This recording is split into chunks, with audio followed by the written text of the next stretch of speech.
Banyak Bang. Hah? Banyak. Nggak apa-apa sampai 20 menit Ini aja. 50 slide.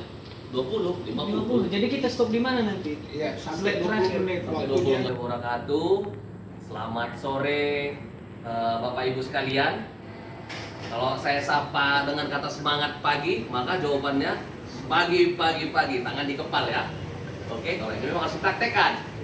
Ya, semangat pagi. Pagi. Oke, baik. Saya perkenalkan diri dulu. Karena ada istilah pepatah tak kenal maka tak sayang, kan begitu ya. Nama saya Riwandi Yusuf Siregar, sarjana farmasi apoteker. Saya alumni dari USU, sarjananya dan apotekernya juga dari USU. Alamat tempat tinggal di Kota Medan. Sekarang aktif sebagai trainer khususnya di bidang pangan dan juga ada di lembaga penelitian dan pelatihan. Jadi mungkin nanti kita bisa ngobrol atau diskusi lebih dalam lagi, mungkin boleh at Facebook atau Instagram. Nah, di antara sekolah apoteker. Baik, pada sore hari ini saya dipercayakan untuk membawakan unit kompetensi, yaitu melakukan pengujian organoleptik pada kegiatan inspeksi. Nah, jadi salah satu aspek keamanan pangan itu yaitu adanya pengujian organoleptik. Nah, itu dia ya. Nah, ini kenapa perlu? Nah, apa yang perlu kita ketahui? Nah, nanti teman-teman di sini, para peserta kami diwajibkan untuk mengetahui hasil akhirnya itu apa. Yang pertama, bagaimana cara menyiapkan pengujian organoleptik, kan? Lalu yang kedua, menyiapkan contoh produk untuk diuji. Yang ketiga, melakukan pengujian. Nah, apa nanti aspek-aspeknya kita lihat. Oke. Nah, lalu yang terakhir, menetapkan kesimpulan hasil yang diuji.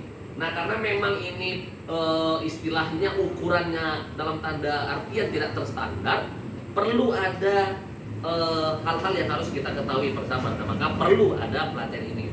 Nah, jadi kriterianya itu bahwa ada standar mutu keamanan pangan yang harus diidentifikasi, lalu kesesuaian kondisi tempat pengujian yang diidentifikasi, lalu skor sheet.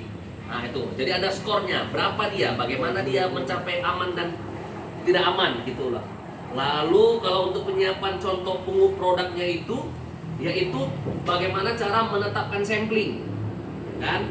Lalu bagaimana menetapkan contoh untuk uji penampakannya, aroma, tekstur, rasa, dan hal yang lain yang sesuai dengan organoleptik tadi. Oke. Lalu bagaimana pelakuan pengujian, yaitu peralatan dan tempat. Oke. Nah, lalu bagaimana cara kita melihat tadi aroma tadi, tekstur. Nah, itu yang mau kita latih, sehingga pada akhirnya teman-teman bisa melihat hal ini. Oke, kita masuk ke bahan. Ya, kita lihat bahan pengujian organoleptik dan sensori. Next, slide-nya.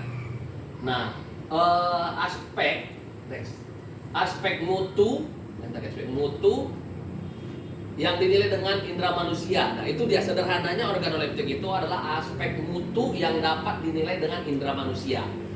Pertama, penglihatan, yang kedua penciuman, ketiga perasa, yang keempat peraba, jari atau mulut, yang kelima pendengaran. Nah, apa itu?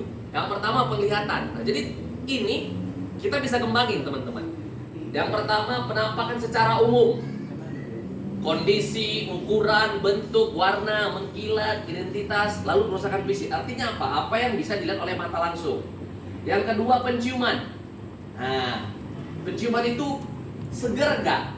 Nah, bagaimana rasanya? Ada tengi tidak? Atau ada bau asap? Nah, itu dia ya. Lalu melalui perasa. Perasa itu dari kesegarannya taste of flavor. Taste. Rasanya gimana? Itu langsung pakai lidah gitu loh. Apakah tengi, ada rasa asap, rasa menyengat, nah, asam, pahit, manis, asin, nah gitu. Jadi kalau ini hal yang paling sering itu keamanan pangan itu, kalau teman-teman mungkin kalau dipercaya menjadi tes sensori, misalnya pejabat negara atau seorang presiden melakukan kunjungan kerja. Nah, nanti bisa ke satu tempat sebelum presiden atau orang-orang VVIP-nya mencicipi makanannya, ada tes sensori itu dari teman-teman. Kalau memang dipercaya sebagai keamanan pangannya, termasuk juga kalau ke negara lain, karena kan memang ya seperti itulah SOP pemerintahannya. ya kalau teman-teman nanti kerja di pemerintahan. Oke, lalu praba. Nah, itu pakai jari atau mulut. Tekstur, kekerasan, lembut, elastisitas, kerapuhan, kasar, halus, basah, kering, renyah. Nah, gitu ya. Lalu kalau pendengaran, apakah pada saat kita rasakan dia renyah, renyes, atau seperti apa? Nah, itu ya untuk pendengaran tadi. Oke. Sampai di sini mungkin teman-teman ada pertanyaan, boleh ya. Kalau misalnya mau sambil disela juga nggak ada masalah. Jadi nggak perlu harus nunggu sampai selesai, sambil juga ditanya boleh. Oke. Nah, lalu di sini ada saya bawa contoh makanannya. Nah, ini ceker ayam namanya. Mungkin kita bisa lihat bagaimana cara kita melihatnya, ya. Coba di score sheet tadi. Score sheet tadi, no. Di yang Word. Nah, bagaimana cara kita bisa menilai? Nah, ini. Tadi kan di unit yang kedua tadi bahwa kita melakukan pengujian. Yang tadi saya menyiapkan bahan uji. Nah, ini dia. Ayo. Dari bau. Nah, dia ada poinnya dari 1 sampai 9. Nah, poin 9 spesifik. Contoh kita buat tadi misalnya ini cakar ayam. Spesifik jenis cakar ayam tidak ada bau yang mengganggu. Nah, itu poinnya 9. Boleh nanti kalau memang kita cium dia ada checklist apa tidak berbau berarti checklist. Atau coba lihat lagi, kayaknya ada lah. Nah, itu nomor 8. Nah, spesifik pada produk agak berkurang, tidak ada bau yang mengganggu. Dia agak berkurang, tapi memang belum ada bau yang mengganggu. Nah, sampai di nomor 7, oke. Nah, dia berkurang. Tadi kan agak, sekarang udah berkurang. Nah, dia seperti berkurang, tapi belum ada bau. Nah, lalu di sini, misalnya apa produk utamanya? Misalnya dari tepung atau dari nasi. Nah, kalau di nomor 6, dia hampir hilang. Tapi dia belum ada bau. Masuk ke nomor 5, jenis produk utamanya itu hilang. Nah, sampai ke nomor 1 apa nih? Hilang ya, boleh diperhatikan Bapak Ibu ya. Nah, lalu di nomor 5 itu sudah ada sedikit bau.